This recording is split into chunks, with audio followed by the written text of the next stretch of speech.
Hello, my name is Cindy Martinez Tovar. Today I will be presenting my project on Aztec society. Mainly we're going to be focusing on early to mid 1400s. The first thing I want to talk to you about is what Aztecs put their faith in, or what their religion was. So they believed 5 gods created the earth. One of the 5 gods they believed became a jaguar, and he destroyed the world. There were other times where the world was destroyed, and they believed that it was destroyed because the gods were fighting amongst each other. They wanted to see who was the most powerful and who could create the earth on their own. The earth was destroyed, I think, about 5 times is what they were saying. They said one of the times it was destroyed by the jaguar, then it was destroyed by winds, and then by floods as well. They did believe in having a balance with nature, because if you kept the gods happy, then no destruction will come in the future. Which brings me to the next point. They celebrated this thing where they called it the New Fire Festival, and mainly what they would do is grab all their possessions, everything they had, clothing, furniture, food. They would go ahead and destroy it. They would also go into mourning, and this was done about every 52 years. They mainly did this to possibly stop any destruction that might be coming in the future. So they also believed in pleasing the gods by sacrificing. They would sacrifice humans, they would sacrifice animals as well. For humans, the main sacrifice they would do is they would paint the victim that they had chosen. They would paint that victim. They would lay them on a table or a slab. They would cut out their heart. Then they would grab that heart and show it up to the sun. And then at the very end, once they were done, they would grab the body, and they would throw them down the stairs of the temples. There were different ways of them doing this as well. They did different sacrifices. Sometimes they would burn the person, sometimes they would shoot the person with arrows, and then other times they would just drown them. And they were very prideful in this, that they would cut off the head and they would display it in front of the temples. And I have a little picture of what the temples looked like. I'm not sure if you could clearly see it, but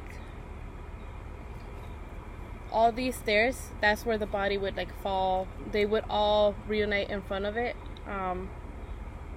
and they would do the best to please their gods as well. So the next thing I want to talk to you about is the government. They established a government, and one of the main things that they did was they set up a government with all the city-states that were there, and they called it the Triple Alliance. It consisted of people called Tenochtitlan, Texcoco, and Tlacopan. They're really hard to pronounce, so I'm sorry if I mispronounce them, but these city-states came together, and their main focus was to rule the Valley of Mexico. But they were the ones that decided on how people should work together, what order they were going to be working with. And I do have their symbols as well. I have labeled them on top. There's different methods. This is the most modern one that they're showing. But they have found previous writings of this as well. The next thing I want to talk to you about comes with government. And that one is social classes, and it ties up with government because one of the social classes are the noble, and the ones that are nobles are the ones that have leadership roles, are those that are influentials, are those that have money. Because the next class that there is are commoners, and commoners, think of it as being middle class right now. For commoners, you had to be a merchant, a farmer. And one thing I did forget to mention about the noble class is that because they were in a higher position, or they were a little bit more powerful than commoners, they did have harder punishments if they committed any crime. So merchants were allowed to travel and trade, and that's how they made a living. Farmers, they lived off agriculture, they sold that. And then we did have another class, a lower class, and those were slaves. Sorry. I will be showing a picture of what they used to wear. Of course, with every different social class, we know that there was different clothing. Those that ranked nobility class, they would wear more adorned clothes.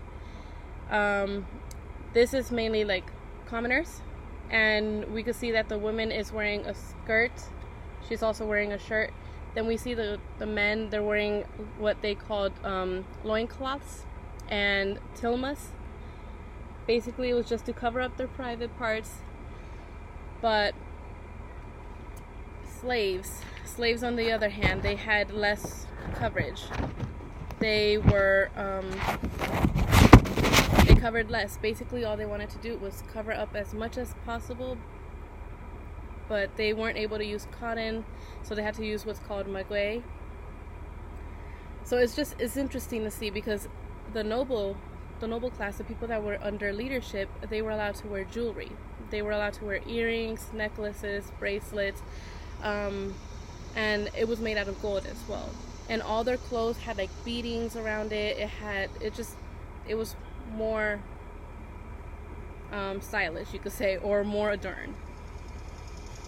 And then this brings me to the next thing that we're going to talk about, which is their everyday life. We are so lucky to live in houses. Our houses are now made out of wood. They're made out of bricks. They're made out of cement. They're sturdy. They have AC. They have heating. But back in those times, Aztecs, they had to live in what is called adobe houses. And I've actually personally lived in one of them when I go to vacation to Mexico.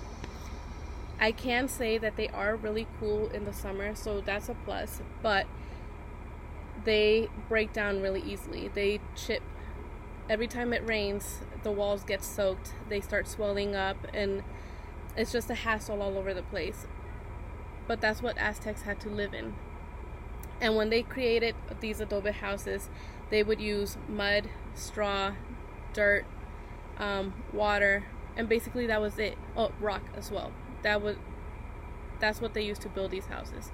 They would shape up the mud into what it was like brick sizes, and then they would stack that one on top of the other until they could form a wall.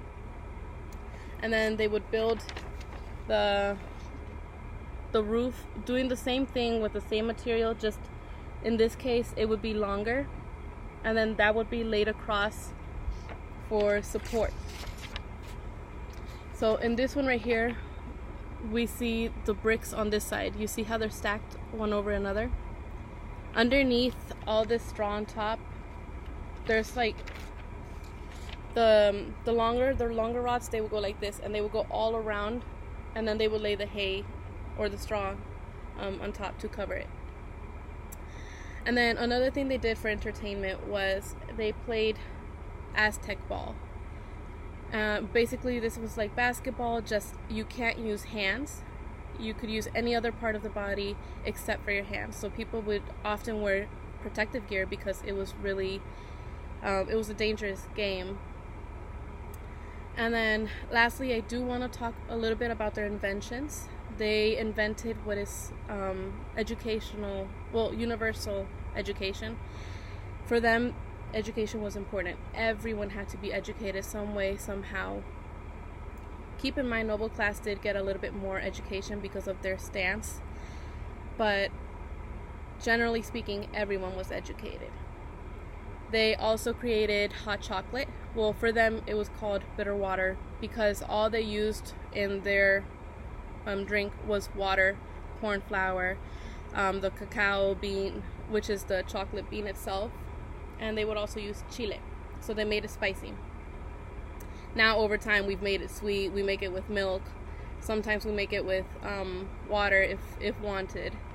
And then the last thing, very important thing that they did invent was anti-spasm medicine. And to do this, they used the passion flower. They mixed it, and that's how they started making remedies. Based off of that, they started making new remedies for different illnesses as well. So I hope you enjoyed my project, my small presentation. It was really interesting learning about the Aztec society. There was many things I learned, even though my mom is Mexican, and even though I have gone to Mexico and seen some of these things personally, I was able to learn that the Triple Alliance was made to rule mainly the Valley of Mexico. And also I learned how because I have seen some people play weird basketball over there, so now I see where they got it from. But it was interesting, and thank you again.